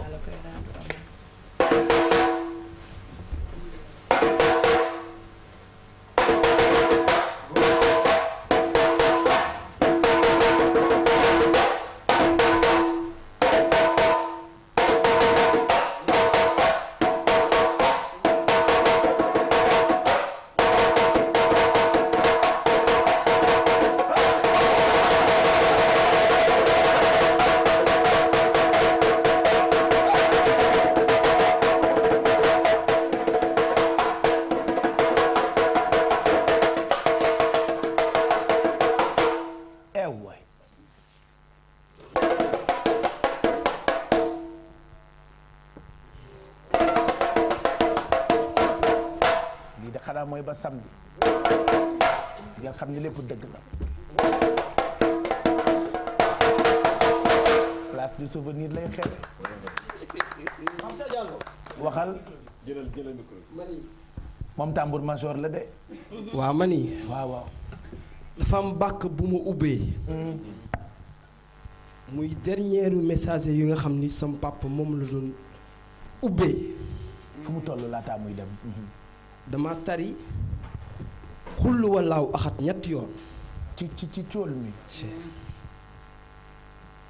ñun suñu papa dafa am lu ñu moo ñaale waxuñu ko nag moom ndax dafa njabootu ñëpp moo tax ba ma jëmee ci der bi ak galañ bi li ma njëkk a def mooy dama tari ñetti xullu walaaw axat ci sabar bi daal di ci teg bàkku Alaaji Doudou Ndiaye Coumba Rose lii may la wax suñu borom ni na ma ko jottalil Doudou Ndiaye Rose ba pare ci sabar xëy na waaw yéen doon ko xam bu baax mais géwél yi seetaante fi bi yëpp dañu xam li ma dëkk dama ne taxu ndandawram bi ndaj newran na mbax bi ndanda mbax bi ndandandan bi ndandawran bi ndaj loolu mooy xullu wala waxal lu mu wundu mbay maanaam Doudou Ndiaye Coumba Rose boo xoolee ci dernier tëggam yëpp moom lay ubbee moo tax Serigne Modou Kara woodu woon ko moom xamoon na loolu tàggu mbaar dafa am solo waaye xulu walaa waxat yaakaar naa ni kooku de waaw les may la waaw Pape Cheikh moo tax tey am ngeen lu kenn amul yéen tey dama ne man waa daan mu Doudou Ndiaye Rose mu jur ma nekk en Italie dëkk Mestre Venezia la def naa fa 15 ans foofu laa dëkk. Mestre côté Fontenelle. Treviso très bien. min naa fa yow. vacances naa fa ba yàgg naa la suivre xëy na suñu borom tey lay dogal ma jàkkaarloo ak yow. boobu dem Italie yombul. waaw. ay la xëy na 2004. dëgg la Treviso Mestre. li waral sama frère El Hadj Mbaye Garmi. mission laay ñëw def ci fii rek Sénégal du hasard man bokk naa ci njabootu du ñaar ju gën a tuuti cuuna mooy taaw cuuna mu baax mi suñu waaye dama tàmbali wax ni Ali Ndiaye waaw ñoom Alaaji Ndiaye ak ñoom Biram Ndiaye ñoom Buyo wallaay la famille bu fi lim du jeex Ali Ndiaye mais boo leen gisee ma ñëw sa papa dafa njabootoon ndeysaan waaw ñu may woowee la relève ma ni waaye déedéet waay ñu ne ankay ma ne kon naa nangu def na ko kay. yàlla la. du man. du sama jëmm ji yàlla la. dafa génn àdduna ba mu def 4 mois. Italie mu daal di may feeñu ci gént. moo waral lii ngeen gis muy laal leef ñëw ñu gis ci Sénégal beeg yooyu. maanaam mission la daal di may feeñu ci gént. lu mu la wax. maa ngi ñëw rek. cam waaw non tey da nga am invité moo tax. Talla Bakar kon waaye boo gaawul ñu tëj émission dëgg la. loo am ci yóbbante paa bi rek wax ko léegi balaa 10 heures. ci biir gént bi demal. festival bu mag a mag a mag a mag a mag a mag la. famille bi yëpp ñu ngi toog. mu daal di tàggu mbaar ba ci digg bi na ma waadaan ma ne ko naam mu ne ma kay yeggali tëgg mi. macha allah. kay yeggali tëgg mi. te famille yëpp ngi toog. waaye boo paree na nga dem ci gar mi mu wax la barki borom Touba. kon gént gi garmi sa papa la yónni ci garmi. barki borom Touba Mbacke moom ma ko wax. ah mbay hasard amul de dina mel ni xale ba ñëwoon sama buntu kër fëgg. boo tàggoo mbaare waaw ma ne ko ah nuyul ma ko rek waaye bu ma wax yóbbante bi de. waaw boo tàggoo mbaare ba pare na nga dem ci gar mi mu wax la. déggeen na ma baalal rek. loolu maanaam Pape Cheikh. waaw noonu la demee. macha allah ma ni nag Doudou Ndiaye Rose moom. ah papa Youssou Ndour moo ko waxoon de kër ga ñu ngi toog ñun ñëpp la famille. mu ne bàyyi na fi lampe boo xam ni. dootul fay. kon kay yéene njabootam nag. li war rek mooy. ñu nekk ci accompagner leen wallaahi. ñu nekk ci rek ba lampe moo tax li may def nii nag. famille bi yëpp koo ci teg mën na ko. koo ci teg rek mën na maanaam mën na def Doudou Ndiaye Rose mais lii may def te yàlla moo ko dogal. kon bis kanamee tuuti ñu yeggali affaire bi foofu. waaw parce que am na yóbbante yu bari yu nu ma wax.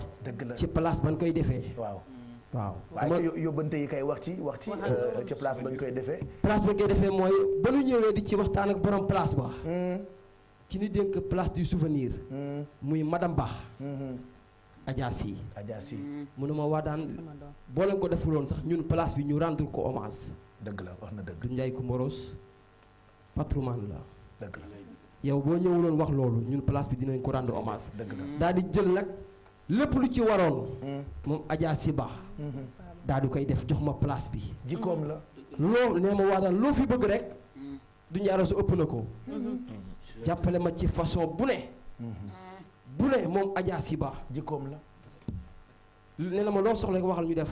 jikkoom la ndax Doudou Ndiaye Rose. jikkoom la. kon nag Adja Sy. bàyyi mu daan màcc loo góor ñi. waaw kon Adja Sy. marqué le pas. yow ma ne ko yow Adja Sy kon nag barki borom Touba. parce que dafa neex. magu nen ne. waaw kon Adja Sy Ba. yow wàcc nga. waa kër El Hadj Doudou Ndiaye Coumba Rose. waa kër El Hadj Doudou Ndiaye Coumba Rose merewuñ la. wallaay Sénégal El Hadj Doudou Ndiaye Coumba Rose fi mu tëdd merewu la. ndax bu samedee nag. Garmi nañ xam ni lépp waaw ay ca ñëwal toog kon rendez-vous bu soobee yàlla samedi El Hadj Man Mbaye Garmi. xam nga Pape Cheikh. loo xam ne Sénégal yëpp ñoo ko war a bokk def. ñun ñëpp. ku ci ne am ci cër. dama ko nangoo ci El Hadj Mansour Mbaye de mu ne Amadou Mbaye Garmi. bu Doudou Ndiaye Coumba Rose masaana wàcc jóge tournée. suñuy ñëw ci moom duñu ko tàggu ndax dañu xam ne suñu teraanga ma nga fa. dëgg la léegi dogguma la léegi laa jot artiste bu mag. waaw mu ne ma. lu ndaw laa la bëgg a jox comme exemple oto bi may dawal. Doudou Ndiaye Coumba Rose moo tax ma am ko. billaay. te am na ay exemple yu bëri lii benn rek la ci exemple. te Baye Cheikh li ci gën a fort kër géwél bu nekk. bi tukki jafee. fexe na ba jël fa lu mat ñaar wala ñett yóbbu la nga tukki ba mën a tere say njaboot. kër yi mu daan joxe dépense ba xëy dem nag. moo tax daal kii daal dëgg daal kenn la. kenn la Baye Cheikh kon daal dëgg na ñu ndokkee ci rek Adja Sy bu baax. waaw bu baax def na li mu war a jëf nag. ndax place de souvenir boo ko masaan romb. doo ko sentir. tey boo ko rombee di nga xam ne romb nga place de souvenir. am na fii dafa am ki jëf loolu jar na xam Adja Sy la. loolu réew mi war na ko xam musique culture war na ko xam. wallaay Baye Cheikh nit ki boo koy dénk te mënu ko doxal. koo dénk te doxalu ko bay dafa yàgg ci culture nag. moo tax daal dëgg-dëgg. Adja ba mu daan woy ñun ñoo daan jël farine bi xooyal ko jël affiche yi di ko taf tafee diggante Colobane ak caserne Samba Diéry Diallo. Cey Baye Cheikh loolu yàgg na. Cey Baye Cheikh. kaay Adja da daan woy di clip. kay Baye kon daal dëgg-dëgg xam naa daal le 19. incha allah samedi Sénégalais yëpp. danañu fekk si Ndiaye Rose. di xale bu baax nag. bokk ci njaboot gu baax waaye nag famille bi ñëpp la ko bokkal. loolu nag te loolu rek moo am solo. ndax Doudou Ndiaye dafa jaboote ñëpp. waaye nag di ko bokk ak réew mi de. ndax lim def ci réew mi bari na. wallaay yow kese doo ko hommagel de bu soobee yàlla samedi yow kese doo ko hommagel ñun ñëpp ñu ngi ci. ñu ngi nuyu Ndiaye comédien Ndiaye Piré moom tamit saa yoo waxtaanee Doudou Ndiaye Coumbados yaramam daw di ci ndokkeel itam Alaaji Papa Ndiaye Ngalgu bu mouvement jàmmi réew mi waaw jàmmi réew mi nag Baye Cheikh maa ngi moom dafa am benn télécombat bu ñu daje maa ngi moom de. lu nu mu demee noonu télescopage bi. dafa am benn borom engin bu mbëkk benn borom oto bu bees. bokkutoon. ca buntu Étincelle Couture mu taxawee ne ma lijjanti mbir ba mu jeex ma ne ko bii de ci jàmmi réew mi la bokkoon te lijjanti woo bii moom garmi ko lijjanti ndeysaan ma fexe ba ñu bàyyi bu la fuuta mu dem wallaay bii de ci jàmmi réew mi la bokkoon waaye lijjanti woo ko man ni maa ko lijjanti jàmm rek ko intéressé donc ñu ngi koy ndokkeel bu baax ak waa mouvement jàmmi réew mi Alaaji Papa Ndiaye Ngalgu ak njabootam yëpp njabootu Ngalgu Ndiaye yëpp ak Laay Ndiaye Ngalgu waaw Laay Ndiaye nit ku baax Baye Cheikh wërsëg bu la dabee da nga koy bokk ñu ko war a faj rawatina nag ñi nga xam ne nii yéen léegi dëgg ci même famille bi ngeen bokk yàlla ma ne la gan tey te yàlla bu la mënee gan million tuddul million meloo woon nii la tudd gani la million tuddul million meloo woon nii la tudd Sey Mbaye léegi 10h23 laataa ñuy tàggoo ñu jàll ci anniversaire yi bëri ngeen ci yónnee ñu ay message ci suñu page Facebook bi dañuy njëkkee ak anniversaire ki nga xamante ni mooy madame Kane alors joyeux anniversaire à ma turando d'amour madame Kane Aïssatou Sakho li nga bëgg sa xol yàlla na la ko yàlla defal c'est de la part de Aïssatou bu télévision Futur Média donc Aïssatou bu TFM mooy souhaiter un bon anniversaire à madame Kane Aïssatou Sissoko. Joyeux anniversaire à mon petit frère de sang Serigne Saliou Ba c'est de la part de toute la famille Wassak Liberté 4 longue vie et plein de bonnes choses alors là c'est de la part de Alfie. Saliou Ba dama ne ko mon frère de sang papa léeg-léeg danaan ma rek yi nga am dañu bëri waaye xam nga ni yow yaay sama bos deret dafa fort koo koy bëgg borom daaru Serigne Saliou Ba ñu lay ñaanal li nga bëgg yànnal ko yàlla defal nga dund ba dund sàppi la comme ni ko gars yi di waxee voilà donc ñu ngi koy ñaanal et puis joyeux anniversaire à la princesse Anta Gueye c'est de la part de son mari Ndine Anne et de sa sœur Khady Faye ak toute la famille Anne depuis Cambérène. Joyeux anniversaire à Mati Ndiaye, c'est de la part de sa maman Ndeye Khady Babou et son père Monsieur Ndiaye qui lui souhaite beaucoup de bonheur. Joyeux anniversaire à Sokhna Sophie Mbacké, c'est de la part de sa famille et de ses enfants. Joyeux anniversaire à ma sœur Marie Da Silva, Madame Seydi, bonheur, beaucoup de succès dans ses projets, c'est de la part de Nutella. Joyeux anniversaire à Abi Diouf. Abi Diouf, bon anniversaire, beaucoup de bonheur. Joyeux anniversaire à Dado Timéra depuis Pikine Icotaf. C'est de la part de Kébé et de toute la famille Timéra. Joyeux anniversaire à Seynabou. Longue vie à toi. On te souhaite que du bonheur. C'est de la part de ta sœur Sali et toute la famille. Joyeux anniversaire à Oumou Khairiba, meilleure amie de Ndeye Fatou Ba. Bon anniversaire. Joyeux anniversaire à Yacine Ndiaye, c'est de la part de sa maman Ami Diop et de ses tantes qui lui souhaitent une longue vie. Joyeux anniversaire à Maman Ndiaye, Madame Boy, qui souhaite donc un happy birthday à son doux époux Alioune Badara Boy, aujourd'hui nekk ca Mali. Joyeux anniversaire à Matar Kouyaté, 2 ans déjà. Pour toujours, tu seras dans mon cœur, Kouyaté Dialimansa. Merci pour tout cet amour partagé. Repose en paix. Voilà donc loolu ñaan la bu ñëw d'accord bu ngoone ndeysaan donc ñu ngi koy ñaanal def na ñaari at donc ci suuf je pense que c'est ça le message ñu ngi koy ñaanal et puis voilà ay lixlaas ak Fatiha bu leen ko fàtte et puis on souhaite un bon anniversaire ak nga xam ne ni mooy Mami Guèye Boy Mami Guèye Boy tey la anniversaire am ñu ngi koy ñaanal Ngone Kan moo fi jaar Ngone Kan Thiat bu Adjaratou Maram Kan di souhaiter ki nga xamante ni mooy Mami Guèye Boy un bon anniversaire Mami Guèye Boy nag mooy chéri Pape Boy borom Finlande ñu ngi koy ñaanal di ko souhaiter un bon anniversaire bokkul ak sama bos de bii beneen booy la beneen mami la xam nga mami yi dañoo bëri ci wut bii Finlande la bee Pologne la ak Mologne waaw kay mami booy bu Pologne ñu ngi koy nuyu d'ailleurs kooko yaayu Serigne Fallou mais mami bi madame Boy la mu ngi nekk ci ñu ngi koy souhaiter un bon anniversaire de la part de Ngone Kane fii nag la ñuy jaaree jeexal yeewu leen bi bu fekkee amu leen beneen anniversaire bu ngeen di souhaiter ñu ngi lay gërëm bu baax Aminata merci rendez-vous ak yow jeudi prochain bu soobee yàlla sinon Xéro dans la semaine n'est-ce pas émission bi nga ni nu mu tudd Xéro voilà donc Xéro dans la semaine Exidex merci et à demain bu soobee yàlla. merci inchallah. astafurlah lundi voilà sinon samedi. voilà sur King FM. vendredi samedi dimanche. voilà vendredi samedi dimanche sur King FM voilà de 15h à 17h. donc foofu ca King sinon di remercier rek Mame Cheikh. ki ma solal ba keroog ma sango suuf Mame Cheikh. maa ngi kaa bëgg bu baax. at Kanji Couture foofa ca Pikine Rue 10 moom it. di ku baax moom it. mais sinon particulièrement di ñaanal suma bàjjen. yàlla fëgg boppam may ko mu jug ak jàmm ba ñibbi këram.